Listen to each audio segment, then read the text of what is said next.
একটা সুন্দর মুখের থেকে জীবনে সবচেয়ে বেশি দরকার বোঝার মতন, ভরসা করার মতন একটা মানুষ। কালের বিবর্তনে আমরা সবাই একটা সময় বয়স্ক হই। তখন আর রূপ, যৌবন এসব কিছু থাকে না। আমরা আস্তে আস্তে বয়স্ক হই। তখন যে জিনিসটা পড়ে থাকে সেটা হলো ভরসা এবং বিশ্বাস।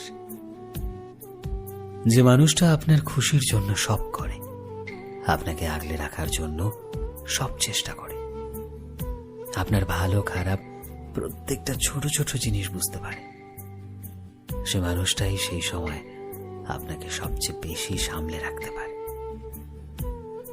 তাই জীবনে সেই মানুষটাকেই ভালোবাসুন, যে আপনাকে আপনার মতো করে ভালোবাসবে। আপনার রূপ কিংবা যৌবন দেখে আপনার ভালোবাসায় পড়বে না, কারণ ভালোবাসা তো সেখানেই পূর্ণতা পায় যেখানে একে অপরকে বোঝার ক্ষমতা থাকে। যে মানুষটা আপনায় আগলে রাখে, আপনাকে জীবনে সফল হতে আপনার পাশে সর্বদা থাকে, একদম পরিবারের মতো, সেই মানুষটাই তো জীবনে চলার জন্য আপনাদের সবচেয়ে যোগ্য মানুষ, তাই না?